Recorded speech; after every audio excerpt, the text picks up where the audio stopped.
Hello my dear friends, welcome back to English with Shyam sir. నేను మీ Shyam sir మాట్లాడుతున్నాను. అందరూ బాగున్నారు కదా? శ్యామ్ సార్స్ వొకాబులరీలోకి లేట్ చేయకుండా వెళ్ళిపోతాం. ఈ వీడియో ఫస్ట్ టైం చూస్తున్న వాళ్ళు గుర్తుపెట్టుకోండి, రన్నింగ్ నోట్స్ రాసుకుంటూ ఈ వీడియో చూడండి. మనం ప్రతిరోజు కొన్ని వొకాబులరీ నేర్చుకుంటే slow and steady wins the race లాగా ఒక 1 month 2 months అయ్యేగానే చాలా వొకాబులరీ మనం కవర్ చేసుకోవచ్చు. ఓకే, సో మనం చూస్తున్నాము జూలై 18కు సంబంధించిన హిందూ న్యూస్ పేపర్, జూలై 18వ తారీఖు సంబంధించిన హిందూ న్యూస్ పేపర్. సో నేను మీకు అంతకుముందు కూడా చాలాసార్లు చెప్పాను, నేను మ్యాక్సిమం మీకు ప్రతిరోజు హిందూ న్యూస్ పేపర్లో ఉన్న వొకాబులరీ షేర్ చేయడానికి ట్రై చేస్తాను. చాలా బిజీ అయితే కొంచెం లేట్గా అయినా కూడా నేను మీకు వొకాబులరీ అయితే షేర్ చేస్తాను. Okay, so July 18th Hindu news పేపర్లో ఎడిటోరియల్ ఆర్టికల్ వచ్చింది. అందులో ఒక సింపుల్ వర్డ్ వచ్చింది, ఇదేం కష్టమైన వర్డ్ కాదు, అయినా కూడా చెప్తున్నాను, admirable. So what is the meaning of admire? Admire అంటే పొగడ్డం. సో అడ్మైరబుల్ అంటే లైక్ వి సే పొగడదగ్గ అంటాం చూసారా, praiseworthy. This is an admirable performance అంటే పొగడాలి అని మనకు అనిపిస్తుంది అనమాట. సో అడ్మైరబుల్ అంటే రాసుకోండి, పొగడదగ్గ, ప్రైజ్ వర్ది. ప్రెజ్యూమ్ గురించి నేను అంత ముందు కూడా చాలాసార్లు చెప్పాను. ఎజ్యూమ్ అన్న ప్రెజ్యూమ్ అనే దాదాపు ఒకటే. ఓకేనా, సో ప్రెజ్యూమ్ చేయడం అంటే జరగబోయేదాన్ని ముందే ఊహించడం. ఎజ్యూమ్ అని రాసుకోండి, ఇమాజిన్ అని కూడా రాసుకోవచ్చు, ఇమాజిన్ అని కూడా రాసుకోవచ్చు. సో ప్రెజ్యూమ్ అనేది వెర్బ్, ప్రిజంప్షన్ అనేది నౌన్, రెండు ఒకటే. ఒక ఇడియం వచ్చింది, చాలా ఇంపార్టెంట్ ఇడియం ఇది, చూడండి, క్యాస్ట్ లైట్ ఆన్. ఇప్పుడు ఫర్ ఎగ్జాంపుల్ ఒక స్టూడెంట్ ఉన్నారు, తనకి ఎలా ప్రిపేర్ అవ్వాలో, ఎక్కడి నుంచి స్టార్ట్ చేయాలో ప్రిపరేషన్ ఐడియా లేదు. ఆ టైంలో ఒక టీచర్ ఏం చేశారంటే ఎలా ప్రిపేర్ అవ్వాలో క్లారిటీతో గైడెన్స్ ఇచ్చారు, అంటే సపోర్ట్ చేశారు, గైడెన్స్ ఇచ్చారు. అలా సపోర్ట్ చేయడానికి, గైడెన్స్ ఇవ్వడానికి, దారి చూపడాన్ని ఏమంటామంటే క్యాస్ట్ లైట్ ఆన్ అంటాం మనం. ఓకే, ఇక ఆ తర్వాత ప్రోయాక్టివ్ అనే ఒక బ్యూటిఫుల్ వర్డ్ అయితే వచ్చింది. నాకు చాలా ఇష్టమైన వొకాబులరీలో ఇదొకటి. అంటే ప్రోయాక్టివ్ అంటే సింపుల్గా చెప్పాలంటే పట్టుదల అని రాసుకోండి. ప్రోయాక్టివ్ అంటే సింపుల్గా చెప్పాలంటే పట్టుదల. ఇంకా ఎక్స్ప్లెయిన్ చేయాలంటే ఎలాబరేటెడ్గా ఎలాంటి సిచ్యువేషన్ వచ్చినా కూడా మనం ఆ సిచ్యువేషన్కి భయపడిపోకుండా ఆ సిచ్యువేషన్నే మన కంట్రోల్లోకి తెచ్చుకోవడం అనమాట. ఇదంతా రాయడం కష్టం కదా, డిటర్మినేషన్ అని రాసేయండి, పట్టుదల అని రాసేయండి, టెనాసిటీ అని కూడా రాయొచ్చు. ఇక డెసిమినేట్ అనే ఒక బ్యూటిఫుల్ వొకాబులరీ వచ్చింది. What is the meaning of disseminate? So spread అవ్వడం అని రాయండి. డెసిమినేట్ అంటే స్ప్రెడ్ అవ్వడం, వ్యాప్తి చెందడం అంటారు కదా. సో డెసిమినేట్ అంటే స్ప్రెడ్ అవ్వడం అని రాయండి. ఇక నెక్స్ట్ మీరు ఇలా చూసుకుంటూ వెళ్తే కోహోర్ట్ అనే వొకాబులరీ వచ్చింది. COHORT, cohort. కోహోర్ట్ అంటే గ్రూప్ ఆఫ్ అని రాయండి. కోహోర్ట్ అంటే ఏంటంటే గ్రూప్ ఆఫ్. చాలామంది ఒకేలాంటి ఆలోచనలు కలిగిన వ్యక్తులు ఏమంటామంటే కోహోర్ట్ అంటాం. Okay, group of. ఇంకా మనం అలా నెక్స్ట్ చూసుకుంటూ వెళ్తే ఇందులో ఎక్కువ వొకాబులరీ లేవు. డ్యూయో అనే సింపుల్ వర్డ్ వచ్చింది, DUO. డ్యూయో అంటే తెలుసు కదా, ఇద్దరు.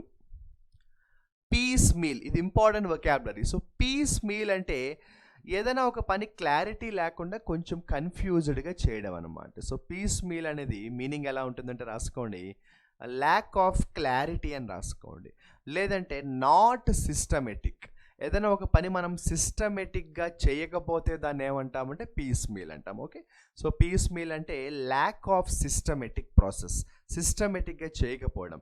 అన్క్లియర్ అని రాసేయండి పోనీ, లేకపోతే అన్ఆర్గనైజ్డ్ అని రాయండి, అన్ఆర్గనైజ్డ్ అని రాయండి.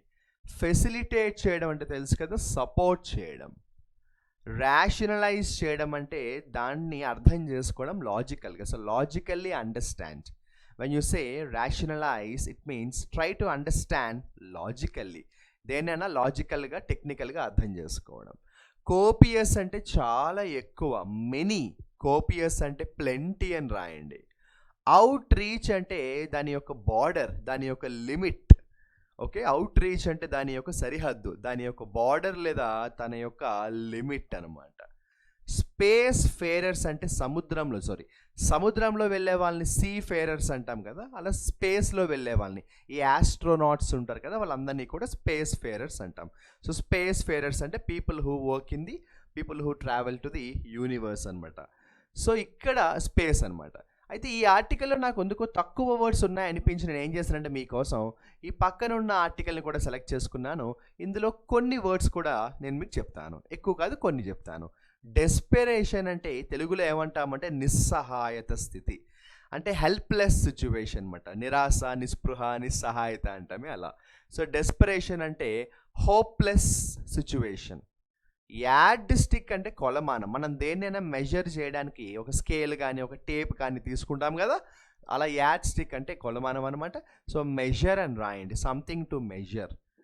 ఇది నాకు భలే ఇంట్రెస్టింగ్గా అనిపించింది, ఎందుకంటే మనందరికీ జనరల్గా డైలమా అన్న వర్డ్ బాగా తెలుసు, కానీ ఇది డైలమా కాదంట, ట్రైలమా. అంటే రెండిటి మధ్యన డైలమా ఉంటే డైలమా, మూడిటి మధ్యన డైలమా ఉంటే ట్రైలమా అనమాట. అంటే నాకు ఏబిసి ఆప్షన్స్ ఉన్నాయి. ఆ ఏబిసి ఆప్షన్స్లో ఏ ఆప్షన్ సెలెక్ట్ చేసుకోవాలో దాన్ని ఏమంటామంటే మనం ట్రైలమా అంటాం. ఓకే, దాన్ని ఏమంటామంటే ట్రైలమా అంటాం. ఇంబ్రాగ్లియో అంటే తెలుగులో ఏమంటామంటే సందిగ్ధం, కన్ఫ్యూజ్డ్ స్టేట్. ఇంబ్రాగ్లియో అంటే ఏంటంటే confused state, confusion, a state of confusion. Apprehensions అంటే టెన్షన్స్ అని రాయండి, టెన్షన్స్, యాంగ్జైటీ. అమ్మ భయపడడం, టెన్షన్ పడడం, యాంగ్జైటీ ఫీల్ అవ్వడం. బ్యూటిఫుల్ వొకాబులరీ వచ్చింది, రాసేసుకోండి. ఎంబార్క్ ఆన్, ఎంబార్క్ ఆన్ అంటే ఒక పని మొదలు పెట్టడం. I would like to embark on my job from next year. New job అనమాట, కొత్త ప్రయాణం అనమాట. ఎంబార్క్ ఆన్ అంటే స్టార్ట్ సంథింగ్. రిజాల్వ్ అంటే బలమైన సంకల్పం. ఇందాక డిటర్మినేషన్ వచ్చింది కదా, ప్రోయాక్టివ్లీ అన్నామే, అలాంటిదే రిజాల్వ్. మనకి న్యూ ఇయర్ రిజల్యూషన్ తీసుకుంటాం కదా, సో రిజాల్వ్ అంటే డిటర్మినేషన్ అని రాయండి, డిటర్మినేషన్ అని రాయండి. మ్యాండిటరీ అంటే కంపల్సరీ, బాధ్యత, డ్యూటీ. మ్యాండిటరీ అంటే రూల్. ఫార్మిడబుల్ అంటే భయాన్ని కలిగించే దేనైనా కూడా ఏమంటామంటే ఫార్మిడబుల్ అంటాం. సో ఫార్మిడబుల్ అంటే ఏంటంటే భయాన్ని కలిగించేదాన్ని. సంథింగ్ దట్ కాజెస్ ఫియర్, భయాన్ని కలిగించేది, సంథింగ్ దట్ కాజెస్ ఫియర్. ఇక బ్యారేజ్ అంటే రకరకాల మీనింగ్స్ వస్తాయి, మీ అందరికీ తెలుసు.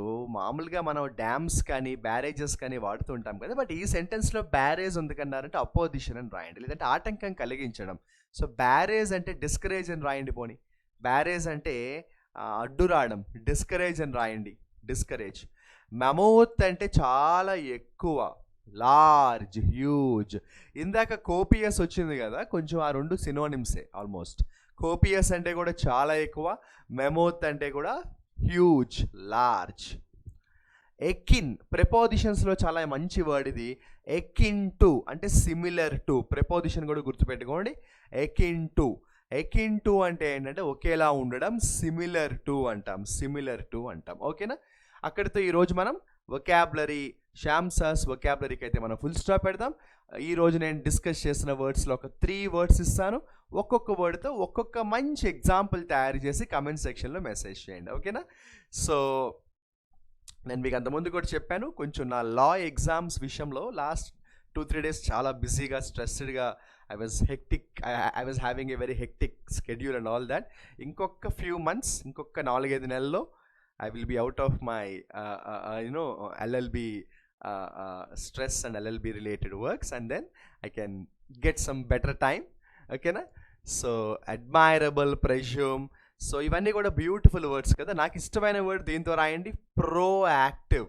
సో ప్రోయాక్టివ్ అంటే ఏంటంటే ఎంత ప్రాబ్లం వచ్చినా, ఎలాంటి స్ట్రెస్ వచ్చినా, ఎలాంటి సిచ్యువేషన్ వచ్చినా మనం నైస్గా హ్యాండిల్ చేయడాన్ని ప్రోయాక్టివ్ అంటాం. డిటర్మినేషన్, సో దీంతో ఒక బ్యూటిఫుల్ ఎగ్జాంపుల్ అయితే రాసేయండి. ప్రోయాక్టివ్ అంటే డిటర్మినేషన్, దీంతో ఒక బ్యూటిఫుల్ ఎగ్జాంపుల్ అయితే రాసేయండి. ఇక తర్వాత దేంతో ఎగ్జాంపుల్ రాస్తారంటే పీస్ మీల్తో ఎగ్జాంపుల్ రాయండి. సో పీస్ మీల్ అంటే కొంచెం క్లారిటీ లేకపోవడం, అన్క్లియర్ అని రాసేయండి, అన్క్లియర్ అని రాసేయండి. దీంతో రాసేయండి, ప్రాబ్లం లేదు. కోపియస్, కోపియస్ అంటే చాలా ఎక్కువ. ఈ 3 వర్డ్స్తో మంచి మంచి ఎగ్జాంపుల్, ఒక్కొక్క ఎగ్జాంపుల్ చాలు, కమెంట్ సెక్షన్లో మెసేజ్ చేయండి. అంతేకాకుండా మనం చేస్తున్న ఈ శ్యామ్ సార్స్ వొకాబులరీ ప్రోగ్రామ్ మీద మీ ఫీడ్బ్యాక్ని కూడా కమెంట్ సెక్షన్లో షేర్ చేస్తూ ఉండండి. Your feedback gives me more energy and motivation. ఇంకా అది కాకుండా తెలియని వాళ్ళ కోసం చెప్తున్న ప్లే స్టోర్లోకి వెళ్ళండి, English with Shyam sir app install చేసుకోండి, అక్కడ మీకు డిఫరెంట్ కోర్సెస్ కనిపిస్తాయి. సో నేను మీకు అంతకుముందు చెప్పినట్టు మన English with Shyam sir app start చేసి చాలా ఇయర్స్ అయినా కూడా మనం ఫస్ట్ నుంచి కూడా తీసుకున్న క్లాసెస్ అన్నీ కూడా ల్యాప్టాప్ టీచింగ్ ప్యాడ్ సపోర్ట్తో క్లాసెస్ తీసుకున్నాం. బట్ వెరీ రీసెంట్లీ మనం డిజిటల్ స్క్రీన్ కూడా స్టార్ట్ చేయడం జరిగింది, స్టూడియో సెటప్ చేసుకోవడం జరిగింది. Can call it the English with Shyam sir 2.0 version. ఈ ఇంగ్లీష్ విత్ శ్యామ్ సార్ 2.0 వర్షన్లో we are going to do the things in much more professional way and much more systematic way. ఓకేనా? So ఇంకా ఏ doubts ఉన్నా కూడా contact నెంబర్కి contact చేయండి. Wish you all the best.